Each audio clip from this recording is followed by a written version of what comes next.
Bonjour les balances, nous nous retrouvons pour votre lunoscope du 28 juillet 2022. Donc on va s'intéresser à vos énergies qui entourent cette fameuse date. Donc la nouvelle lune, c'est toujours l'occasion de démarrer un nouveau projet, de se lancer dans quelque chose de nouveau.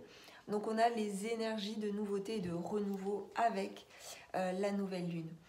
Donc, bien entendu, ça restera un tirage général. Si vous souhaitez une guidance personnalisée, vous avez la possibilité de commander votre guidance via le lien que j'adresse en fait dans le descriptif sous la vidéo. Donc, j'effectue des guidances contact défunt, des guidances sentimentales et des guidances spirituelles sous format vidéo.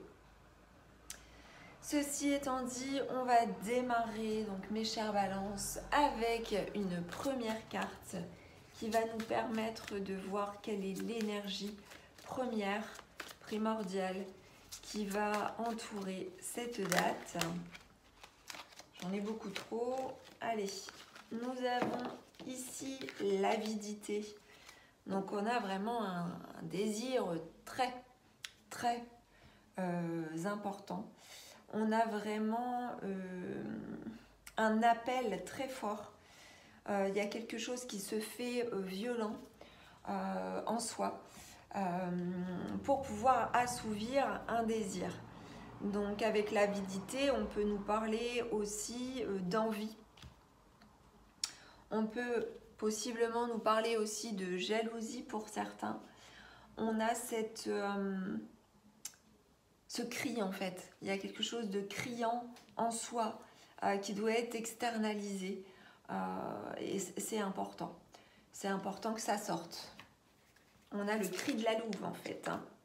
Alors ça peut concerner quoi? Ça peut concerner une décision de justice ou pas. Si c'est pas une décision de justice, c'est une décision importante. Il est important d'acter les choses autour de cette date, de prendre une décision ferme et définitive sur une situation par rapport à quelque chose qui tournait en rond et qui faisait du mal, on me dit. Donc d'où le cri de violence, le côté un peu dur. On a une décision qui doit être prise vis-à-vis de quelqu'un ou vis-à-vis de quelque chose qui peut être toxique. Il y a un besoin de guérison vis-à-vis de ça. Donc nous avons ici aussi, avec la carte du serpent posée comme ceci, la carte de l'infini. Donc vous devez sortir d'une situation là où vous tourniez en rond, là où le serpent se mord la queue, c'est-à-dire que ben voilà, il n'y avait pas d'issue favorable par rapport à quelque chose. Et il est temps de sortir ce cri de douleur ou ce cri de guerre, ce cri de mécontentement, ce cri d'affirmation pour pouvoir se libérer. Allez, on poursuit. On va poursuivre ici avec ce jeu.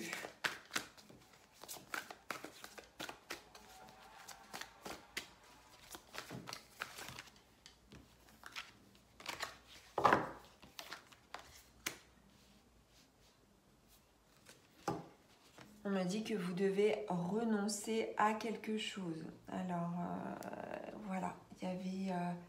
c'est peut-être d'autant plus dur, du coup... alors là, j'en ai beaucoup trop. On va...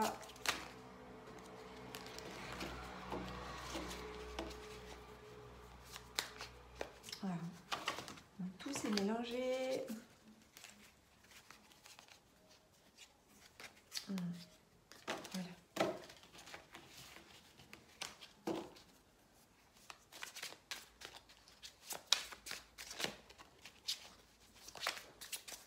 Allez, pour les balances, vous devez renoncer à quoi? À quoi devez-vous renoncer en cette période? Alors, peut-être que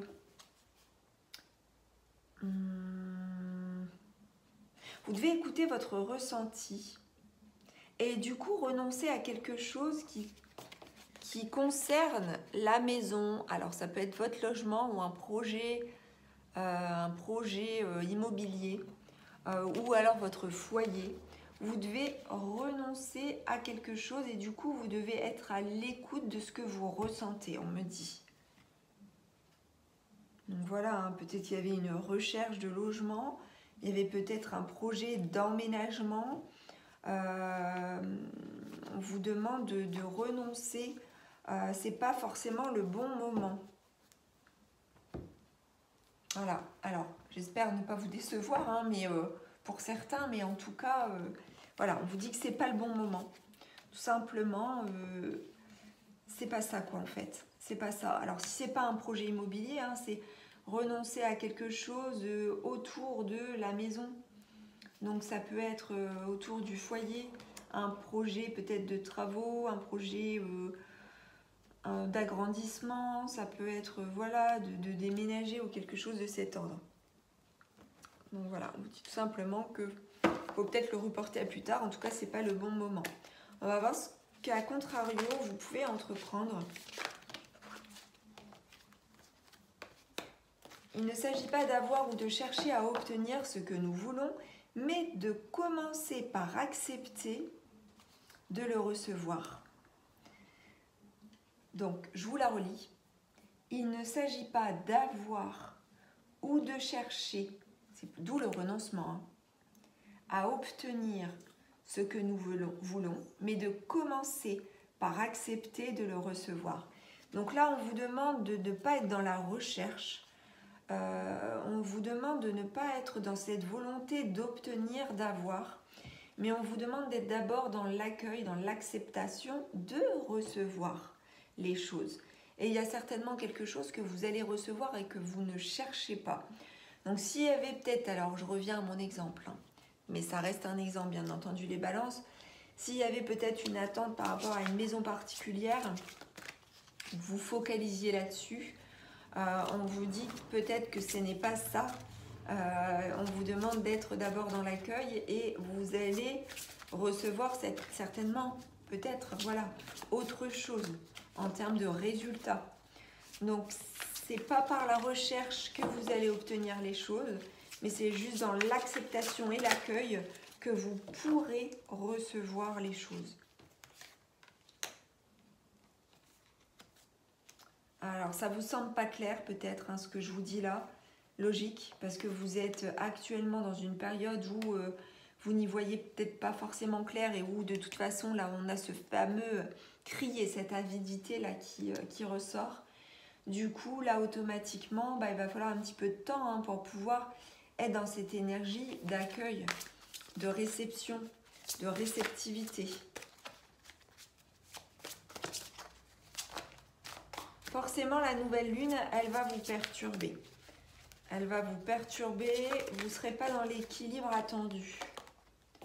On vous demande de renforcer votre détermination. Alors, renforcer sa détermination, non pas à avoir et à obtenir. Alors, ça peut être aussi, hein, si ce n'est pas du matériel, ça peut être fonder une famille, fonder un foyer, etc. Ou s'engager dans une voie. On vous demande de renforcer votre détermination, votre pouvoir, votre force, votre foi, d'être dans l'accueil et la réceptivité. Mais surtout pas dans la volonté d'obtenir quelque chose, coûte que coûte, à tout prix, et quel que soit le mode de comportement pour l'obtenir en fait. Donc on va poursuivre avec les conseils de vos guides pour ce lunoscope, mes chères balances. On vous demande de vous tourner vers l'avenir.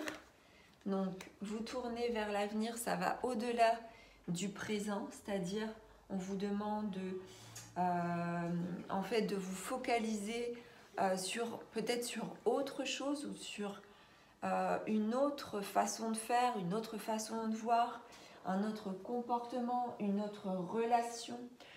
Donc vraiment, c'est ne pas rester dans le passé, vivre l'instant présent, mais malgré tout faire un focus sur l'avenir. On vous demande pour certains d'entre vous de passer l'éponge. Passer l'éponge, c'est par rapport à quelque chose du passé. Donc ça peut être oublier ou pardonner. Là encore, vous voyez comment ça résonne en vous.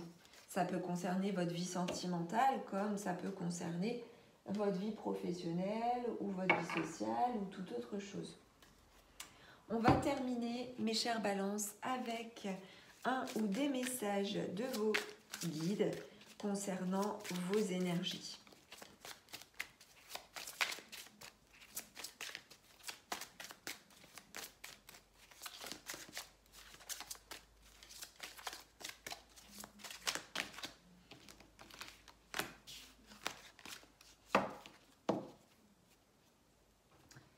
Donc là, ce mois-ci, il y a quelque chose aussi de l'ordre de la sexualité. On vous demande de prendre conscience de votre énergie sexuelle, que celle-ci est sacrée. Elle demande à s'épanouir dans des conditions de respect pour vous et pour les autres. Votre sexualité fait partie de votre essence. Donc là, peut-être qu'il y a des personnes qui sont en excès d'énergie à ce niveau-là et d'autres personnes qui sont donc en sous-activité, on va dire, en hypoactivité par rapport à cela. Et on vous demande de vivre votre sexualité de façon équilibrée, harmonieuse et épanouie, dans le respect de vous-même et dans le respect de l'autre. Donc voilà mes chères balances, j'espère que ce lunoscope vous aura plu. N'hésitez pas à commenter, à partager, à liker et à vous abonner à la chaîne de guidance et soins de l'âme si le cœur vous en dit et si ça n'est pas déjà fait. Je vous souhaite une excellente journée ou une excellente soirée. À très vite.